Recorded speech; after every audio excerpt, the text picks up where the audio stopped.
बिस्मिल्लाहिर्रहमानिर्रहीम। अस्सलाम वालेकुम। जी बच्चों, क्या हाल चाल है जी। अच्छा भी बच्चों, आज हमने ये जो अपनी हमारी इस्लामियात की नई बुक है उसका जो सेकंड चैप्टर है उसका सेकंड पार्ट इबादात, क्योंकि इबादात के भी इसके अंदर दो टॉपिक हैं, नमाज और रोज़ा। तो नमाज को जो है आज हमने पढ़ना है और इसको हम रीड करेंगे। ठीक है, 2 पेजेस हैं, अच्छी तरह से रीड करेंगे, समझेंगे और साथ इसकी जो एक्सरसाइज है वो करेंगे। ठीक है, तो एक कंप्लीट पैकेज है। ठीक है, सारी चीज़ें जो हैं इकट्ठी इसी में करेंगे तो इंशाल्लाह ज़ाहिर है कि ये फ़ायदा होगा आपको। तो चलें इसको शुरू करते हैं। अब देखिए, मैंने साथ साथ ना निशान भी लगाए हैं। ये जो मैंने निशान लगाए हैं ना, ये इसके सवाल नंबर हैं शॉर्ट वाले। बहरहाल साथ साथ मैं आपको बताता जाता हूँ। अब देखें, यहाँ से स्टार्ट होता है कि नमाज दीन का सतून है, नमाज जन्नत की कुंजी है, नमाज मोमन की मेराज है। अब देखें, ये जो छोटे छोटे जुमले लिखे हुए हैं ना, और जिनको मैंने ऐसे ये ब्रैकेट्स में किया हुआ है, ये असल में इसकी फजीलत है कि नमाज की फजीलत बताएं। और यही ये जो हमारा शॉर्ट क्वेश्चन है ना, तीसरे वाला, उसमें यही पूछा हुआ है कि नमाज की फजीलत के मुतल्लिक 2-3 लाइनें लिखें। तो आप इनमें से कुछ पॉइंट लिख सकते हैं या सारा ही लिख लें। फिर कह रहे हैं नमाज मोमन की आंखों की ठंडक है, नमाज कुर्ब इलाही का बेहतरीन ज़रिया है। क्योंकि ज़ाहिर है कि अल्लाह ताला की हमने इबादत करनी है तो उसमें नमाज जो है ये उन्होंने बताया हुआ है कि ये बेस्ट ऑप्शन है। ठीक है, तो नमाज पढ़ने से हम अल्लाह ताला के बहुत नज़दीक जो है वो हो सकते हैं। नमाज अल्लाह ताला की रज़ा का बायस बनता है, अल्लाह ताला खुश होंगे ज़ाहिर है। और नमाज परेशानियों और बीमारियों से निजात का ज़रिया है। नमाज बेहयाई और बुराई से भी रोकती है और नमाज मोमन और काफर में फ़र्क रखती है। ये सबसे बड़ी बात है। ये हम अगर नमाज छोड़ देते हैं तो ये देखें कितनी अजीब बात हो जाएगी कि आप मोमन और काफर में नमाज नहीं पढ़ रहे तो ये तो हम काफर की कैटेगरी में चले गए। तो ये फ़र्क बताना है। और फ़र्क कहाँ से पता चलेगा? नमाज से, कि हम नमाज पढ़ रहे हैं कि नहीं। तो नमाज को हमने लाइट नहीं लेना। ठीक है, आगे चले। फ़र्ज़ नमाज के लिए मुकर्ररा वक्त शर्त है।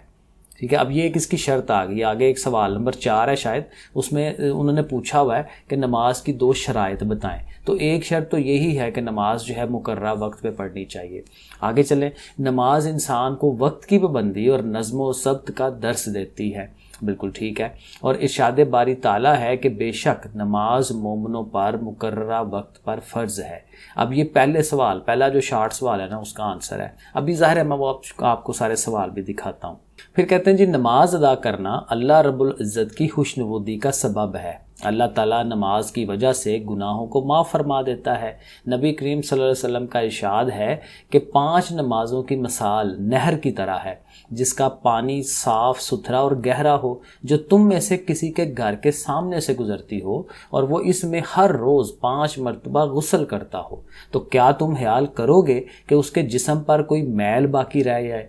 सहाबा इकराम ने अर्ज़ किया, नहीं। आप सल्लल्लाहु अलैहि वसल्लम ने इरशाद फरमाया, 5 नमाजें गुनाहों को इस तरह ख़त्म कर देती हैं जैसे पानी मैल को ख़त्म कर देता है। अब देखें, यहाँ से आपको सारी चीज़ें समझ आ गई कि नमाज कितनी ज़रूरी है।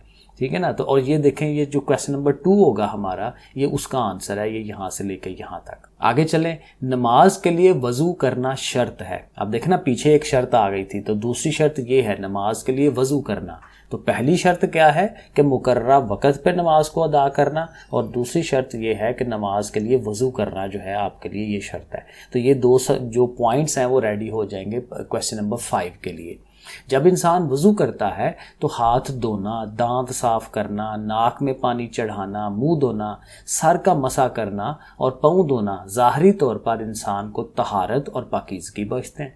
अब वज़ू के फ़ायदे बताए जा रहे हैं और ये आम रूटीन में भी है। बुखार चढ़ा हो, कोई प्रॉब्लम हो, परेशानी हो, टेंशन हो, तो वो कहते हैं कि आप अपने मुँह पे छींटे मारें, पानी नहाएं। ठीक है ना, तो सर पे पानी लगाएं। तो ये वज़ू जो है यही कुछ ही है सारा। तो वज़ू करना जो है, इसके वैसे ही ज़ाहरी तौर पे बहुत ज़्यादा फ़ायदे हो मिल सकते हैं हमें।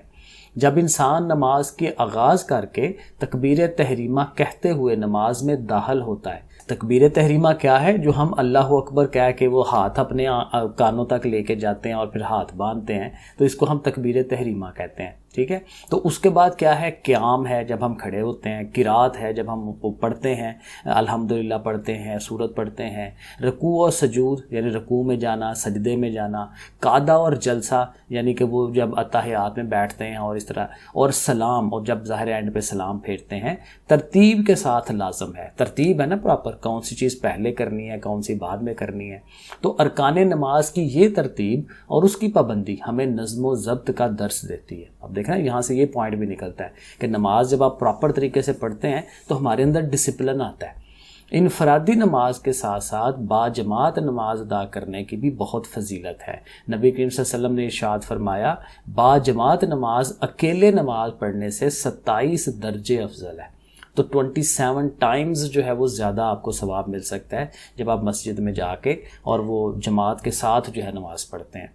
और जमात के साथ पढ़ना जो है ये ज़ाहिर है ये दुनियावी तौर पे भी बड़ा अच्छा है। आपको लोगों के साथ मेल जोल होता है, लोगों एक दूसरे के हाल का पता चलता है। एक और मुकाम पर आप सल्लल्लाहु अलैहि वसल्लम ने इरशाद फरमाया कि जो शख्स नमाज इशा बाजमात अदा करता है तो उसको आधी रात के क़याम का सवाब मिल जाता है, और जो फजर जमात के साथ अदा करता है तो उसको बकिया आधी रात का भी सवाब मिल जाता है। यानी अगर आपने इशा की नमाज और फजर की नमाज दोनों बाजमात पढ़ ली हैं तो आप ऐसा ही है जैसे आपने सारी रात आपने इबादत की है। तो देखें कितना ज़्यादा सवाब है इसका। गोया नमाज एक अमानत है, इस अमानत को बर वक्त अदा करना ही मतलूब है। टाइम पे इसको जो है अदा करेंगे तो इसका ज़्यादा फ़ायदा होगा। मस्जिद में जाकर नमाज अदा करना इसलिए भी बायसे एजाज़ है कि वो अल्लाह ताला का घर है। देखें ना, अल्लाह के पास आप जा रहे हैं, इस अजीम घर से निस्बत नमाजी को भी अजीम बना देती है। ज़बरदस्त बात है। हदीस मुबारक में है कि अगर तुम मुनाफिकों की तरह बिला उज़र मस्जिदों को छोड़कर, आप देखें ना वो मुनाफिक के साथ मिला रहे हैं कि कोई भी रीज़न नहीं है, कोई वजह नहीं है, और आप फिर भी मस्जिद में जाने के बजाय घर में नमाज पढ़ रहे हो तो आपको कहा जा रहा है आप मुनाफिक हो। ठीक है, तो मुनाफिक का जो दर्जा है वो तो बहुत ही डाउन है, बहुत ही ज़्यादा जो है ये इसके ऊपर बताया गया है कि मुनाफिक ना बनो। ठीक है, तो कहते हैं अगर तुम मुनाफिकों की तरह बिला उज़र बगैर किसी वजह के मस्जिदों को छोड़कर अपने घरों में नमाज पढ़ने लगो तो अपने नबी की सुन्नत छोड़ बैठोगे, क्योंकि नबी करीम सल्लल्लाहु अलैहि वसल्लम मस्जिद में पढ़ते थे, और अगर अपने नबी की सुन्नत छोड़ दोगे तो फिर गुमराह हो जाओगे। तो जाहिर है कि मस्जिद में पढ़ना जो है ये बेहतरीन काम है। लास्ट टॉपिक इसका है कि नमाज के फ़ायदे क्या हैं, क्या समरात हमारे ऊपर हो सकते हैं। तो ये 4 पॉइंट्स यहाँ बने हुए हैं। पहला है कि घर से मस्जिद की तरफ चल कर जाना और मस्जिद में नमाज को उसकी शराइत का लिहाज रखते हुए अदा करना इंसान को जिस्मानी और रूहानी तौर पर मजबूत रखता है। फजर की नमाज के लिए सुबह को बर वक्त उठना, चहलकदमी करते हुए मस्जिद जाना बज़ाते खुद ये वर्जिश का दर्जा रखता है, जिससे इंसान को रूहानी और जिस्मानी फ़ायदे हासिल होते हैं। ठीक है ना, बंदे की वर्जिश हो जाती है, सुबह सुबह उठना, चहलकदमी करना, ताज़ा हवा में सांस लेना, तो ये सारा इंसान के फ़ायदे के लिए है। नंबर 2 है मस्जिद में बाजमात नमाज अदा करने से इंसान महल्लेदारों और दीगर नमाजियों से मुलाकात की वजह से उनके हालात से बाखबर हो जाता है, दुख दर्द से आगाह होता है और खुशी और गमी का एहसास करके उनके साथ शरीक होता है। अभी मैंने यही बात की ऊपर कि जब आप मिल के बैठेंगे एक दूसरे के, अब कोई बंदा आया है नहीं आया उसका पता चल जाता है, अलैक सलैक होती है। तो ये मुआशरे के लिए ये चीज़ें बड़ी ज़रूरी हैं, बड़ी अच्छी हैं, क्योंकि आप मिलजुल के एक दूसरे की खुशी गमी में शरीक होंगे। इन्हीं अमूर का ख्याल रखने से इंसानी मुआशरा तरक्की पाता है। तीसरा पॉइंट, नमाज हमदर्दी, एसार, अखुवत व मोहब्बत और रवादारी जैसे जज्बात पैदा करती है। ठीक है, हशू व खजू, हशू खजू होता है कि आप प्रॉपर तरीके से वज़ू करके सही वेल ड्रेस होके कंगी शंगी करके, ठीक है ना, ये सारी चीज़ें नियत करके, तो ये सारा हशू व खजू है। तो कहते हैं वो वाली जो नमाज है अल्लाह ताला के यहाँ बहुत पसंदीदा है, अल्लाह को ये पसंद है। और फिर एंड पे है कि नमाज बेहयाई और बुराई से रोकती है और तज़किया नफ्स का बेहतरीन ज़रिया है। तज़किया नफ्स ये है कि अपने अंदर को जो है हम साफ़ करते हैं, उसको बेहतर बनाते हैं, अल्लाह से डरते हुए नेक कामों की तरफ जाते हैं, ये तज़किया नफ्स को कहते हैं। और एंड पे कह रहे हैं जी हमें चाहिए कि हम मुकम्मल तहारत का ख्याल रखते हुए, यानी सफाई का ख्याल रखते हुए हशू व खजू के साथ, पूरी नीयत के साथ बाजमात नमाज पढ़ा करें। सारी चीज़ें उन्होंने मिक्स कर दी।